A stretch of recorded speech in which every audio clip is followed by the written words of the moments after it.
Hey, what's up guys, this is Shukesh once again, and well, today I will be unboxing this all new Lenovo Vibe K5 Plus. This is probably one of the cheapest devices with a full HD screen.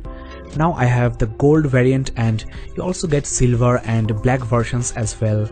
The price of this device has been set $84,999, that is around $125 US, so looks like it's a value for money device. Now this device is available only on Flipkart in India. I have added a Flipkart link in the description below. If you wish, you can check. There you get the SAR info, quite normal. Now let's have a quick look at the feature specs. You are getting Snapdragon octa-core processor, Dolby Atmos enabled dual speakers and premium aluminum casing. Well, the spec sheet looks really impressive for a device at this price point. So let's start the unboxing and check whether this device is actually as good as it sounds.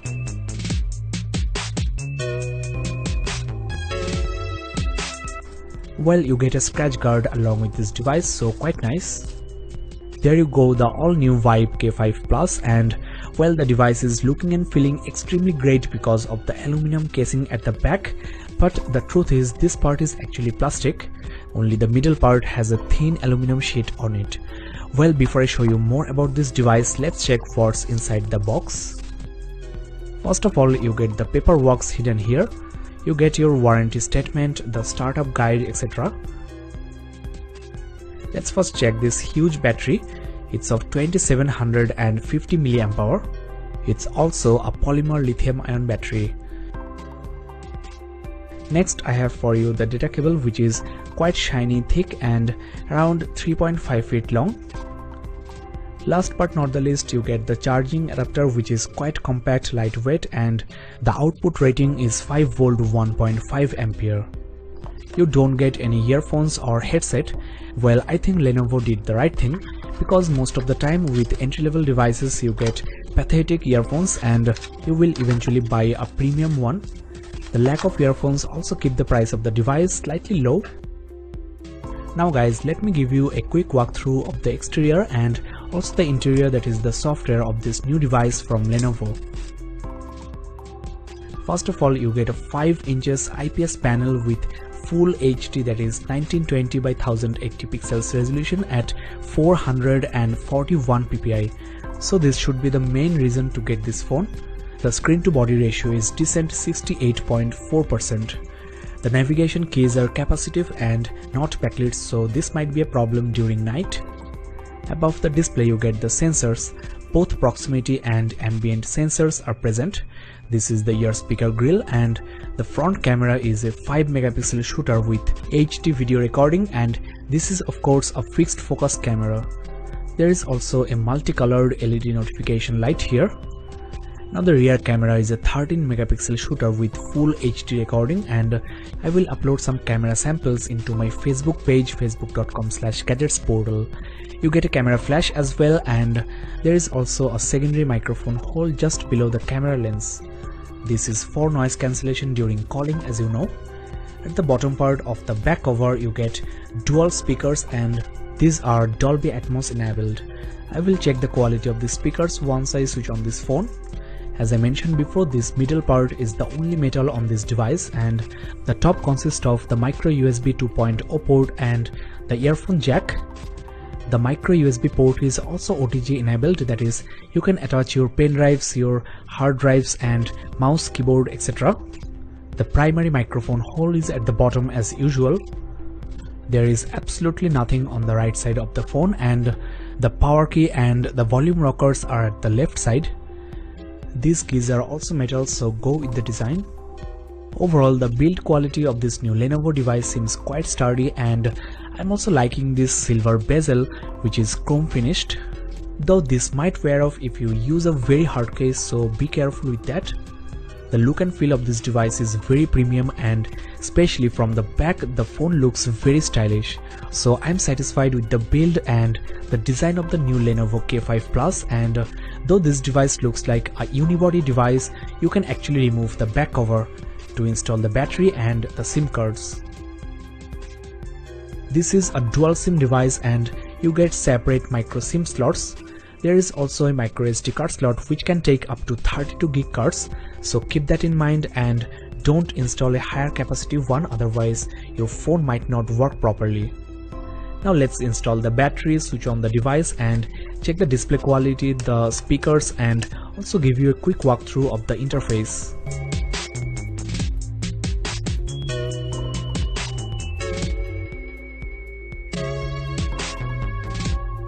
Well, the device is ultimately ready and this phone is running on Vibe user interface over Android Lollipop. The UI is beautifully customized and there is no app store because all the apps are on the home screen just like iOS. There are some terms and conditions you need to accept, and well, before I open any application, let's quickly check the storage, RAM, and first of all let me check the Android version.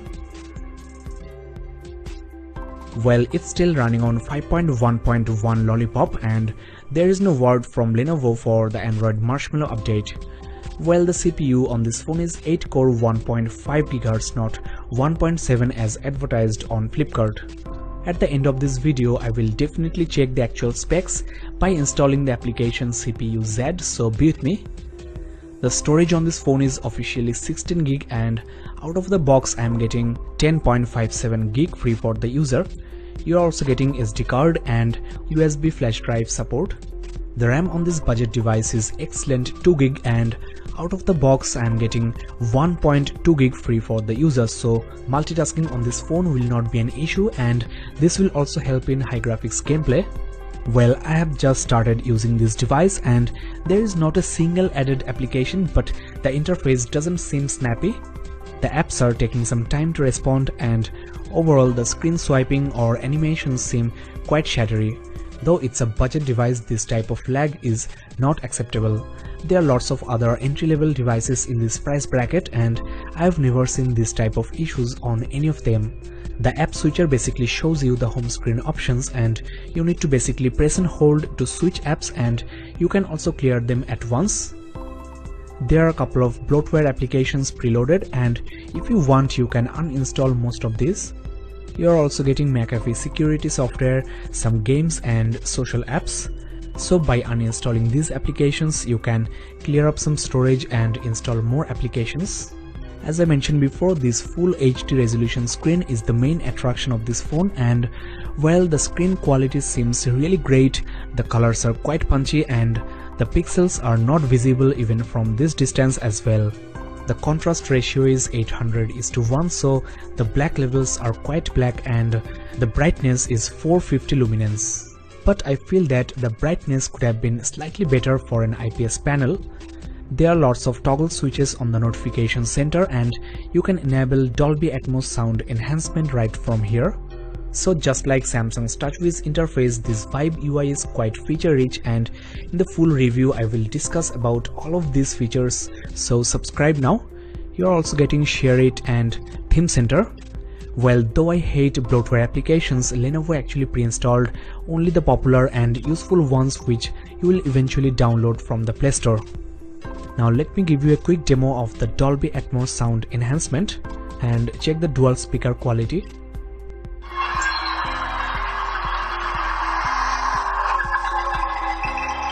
Well, the speakers are very loud and clear, louder than most of the smartphones nowadays. This volume is enough to fill up a huge hall room. Well, let me now quickly check the writing experience, and 5-inch screens are just perfect for one-handed typing. The keyboard supports a swipe input, and let's try one hand. Works just fine. The keyboard is very responsive and the display glass is also quite smooth. So far I know this is not a Corning Gorilla Glass, so better use the scratch card. Now I will try the camera, and again the interface is nicely customized. Well, the autofocusing, that is the shutter, is not the fastest I've seen. Tap to focus works just fine, but the autofocusing actually takes some time. For a 13 megapixel shooter, the viewfinder is not looking that much crisp, and overall I'm slightly disappointed with this camera. But this is too early to comment. I will use this camera for a while, take some photos outdoor and indoor, and upload the images into my Facebook page. Well, the captured images are actually not that bad. The details of the images are quite good and the colors are recorded just fine. So the camera is not as bad as I thought, but for a 13 megapixel shooter it could have been better. Let me also show you the lock screen, which is basically the stock Android. There is no customization here. The interface is still lagging and Lenovo should actually fix this with OTA updates. This full HD screen is not easy to handle and the Vibe UI is also quite graphics intensive. I am quite curious to see how this phone handle high graphics games. A gaming review will be uploaded into this channel very soon. As promised, I have installed the CPU Z, and to my surprise the octa-core processor is basically two quad-core processors. One is clocked at 1.5 GHz and another one is at 1.21 GHz.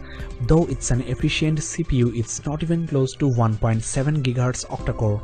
The chipset is also not Snapdragon 616 as mentioned on the box, it's 615, and the GPU is Adreno 405 with up to 550 MHz 3D graphics accelerator. This is the only information that is correct.